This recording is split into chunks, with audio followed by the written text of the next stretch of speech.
Building your own e-commerce brand boils down to 6 steps. 1. Niche down to a target audience and research your competitors. 2. Pick your focus and personality. 3. Choose your business name and slogan. 4. Choose the look of your brand, colors and font. 5. Designing your logo. 6. Branding across your business. Before we get into the video, kindly like, comment, and subscribe. 1. Niche down to a target audience and research your competitors. Before making any decisions about your brand, you need to understand who your potential customers and current competitors are. There are many ways to do this. To check subreddit that relate to your customers and their conversations, product recommendations.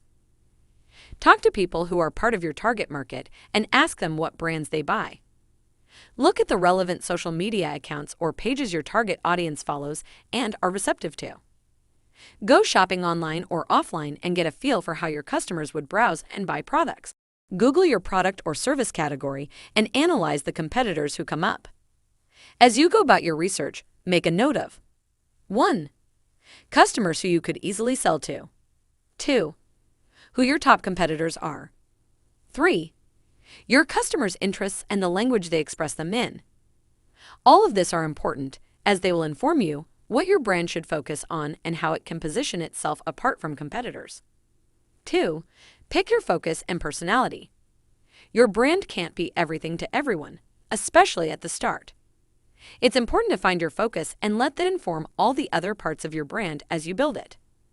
Here are some questions and branding exercises to get you thinking about the focus and tone of your brand. A. What words would you associate with your brand? One way to look at brand building is to imagine your brand as a person. What would he or she be like? What kind of personality would your customers be attracted to? This will help inform your presence on social media and the tone of all your creative, both visual and written. A fun and useful branding exercise is pitching 3 to 5 adjectives that describe the type of brand that might resonate with your audience. B. What's your positioning statement? A positioning statement is 1 or 2 lines that stake your claim in the market. This is not something you put on your website or business card, it's just to help you answer the right questions about your brand and aids in creating your brand's tagline. Your unique value proposition is the one thing you're competing on. Alternatively, if the company you want to start has a cause at its core, e.g., if you're starting a social enterprise, you can also write this out as a mission statement that makes a clear promise to your customers or to the world. C. What metaphors or concepts describe your brand? Thinking about your brand as a metaphor or personifying it can help you identify the individual qualities you want it to have. This can be a vehicle, an animal, a celebrity, a sports team, anything, as long as it has a prominent reputation in your mind, summoning the unique vibe you want your brand to give off. For example, if I wanted to create a brand targeting entrepreneurs, I might choose to use the raccoon as a starting point. They're scrappy survivors who will do anything to thrive. If your brand was an animal, what animal would it be and why is it like that animal to you? 3. Choose your business name and slogan. Depending on the kind of business you want to start, you can make the case that your name matters very little or it matters a lot. As we've said before, a brand is so much more than a name. The personality, actions, and reputation of your brand are really what give the name meaning in the market. But as a small business owner, your company's name is probably one of the first big commitments you have to make. It will impact your logo, your domain, your marketing, and your trademark registration. If you decide to go that route, it's harder to trademark generic brand names that literally describe what you sell. Ideally, you want a store name that's hard to imitate and even harder to confuse with existing players in the market. If you have any plans to expand the product lines you offer down the road, consider keeping your business name broad so that it's easier to pivot, rather than choosing a brand name based on your product category. You can use our business name generator to brainstorm some names or try one of the following approaches. Make up your own word, like Pepsi. Reframe an unrelated word, like Apple for computers. Use a suggestive word or metaphor, like buffer. Describe it literally, caution, easy to imitate, like the shoe company. Alter a word by removing letters, adding letters, or using Latin endings, like Tumblr, Tumblr, or Activia. Create an acronym from a longer name, like HBO, Home Box Office. Combine two words, Pinterest, pin plus interest, or Snapple, snappy plus apple. Since your brand name will also affect the domain/URL of your website, be sure to shop around to see what's available before deciding on a domain name. A catchy slogan is something brief and descriptive you can use as a tagline in your social media bios, website header, custom business cards, and anywhere else where you've got very few words to make a big impact. Keep in mind that you can always change your slogan as you find new angles for marketing. Pepsi has gone through over 30 slogans in the past few decades. A good slogan is short, catchy, and makes a strong impression. Here are some ways to approach writing a slogan of your own.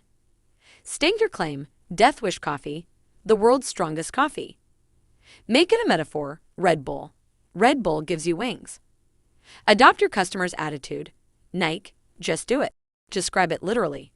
Aritzia, women's fashion boutique. 4. Choose how your brand should look, colors, and font. Once you've gotten a name down, you'll need to think about how you'll visually represent your brand, namely your colors and typography. This will come in handy when you start to make your own website.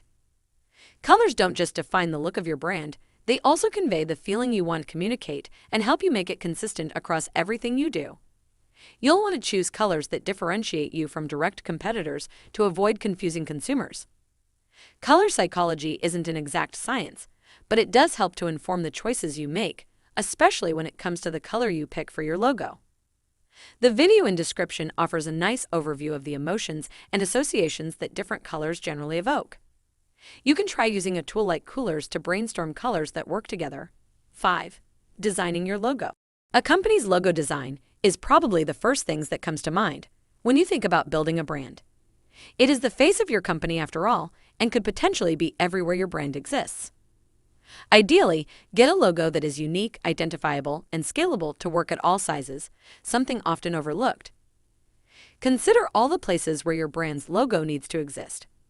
From your website, your Facebook page profile picture, YouTube channel banner, etc. If you have a text logo as your Instagram avatar, for example, it'll be almost impossible to read. To make your life easier, create a square version of your logo with an icon element that remains recognizable even at smaller sizes. 6. Branding across your business. Branding across your business gives it a brand story.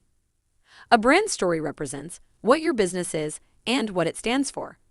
It sets the stage for every interaction customers have with your brand, in-store and online. Buyers shopping on an online store for the first time often look for a business's mission and purpose to see if they share any values with the business, e.g., sustainability. They will turn to It's About Us page to learn more about who they're buying from, and even some will look at how the business is run. If your business has a brand story, share it, because it can help the shopper feel reassured you're a legitimate business. However, not every business is mission-driven, but if yours has a mission or values, share your brand story and tell customers why the business was started. As an example, let us look at the businesses, Tom's and Coca-Cola. The first a mission-driven brand, the second not so much. Tom's, a footwear and accessories company, is in business to improve lives. Tom's first charitable program, One for One, it donates shoes to children in need, among other charitable initiatives. When a shopper purchases a product from Tom's, they can come away feeling good because they believe in the cause their purchase is contributing toward. Coca-Cola, a globally recognized soft drink business, isn't grounded in a strong social good or environmental mission, but it appeals to its target market through branding that focuses on bringing together friends to experience fun, happiness, and connection. A customer of a Coca-Cola product can walk away feeling as if they are more socially connected with friends or loved ones if they enjoy the product with those friends. For new business owners, there's a lot to learn from Coca-Cola. It offers up excellent examples of brand marketing through timeless designs, fonts, images, and colors that are instantly recognizable. Whether you choose to build a brand story around a mission or not, the important thing is giving the customer a story that they tell themselves about your brand. Thanks for watching. Like, comment, and subscribe.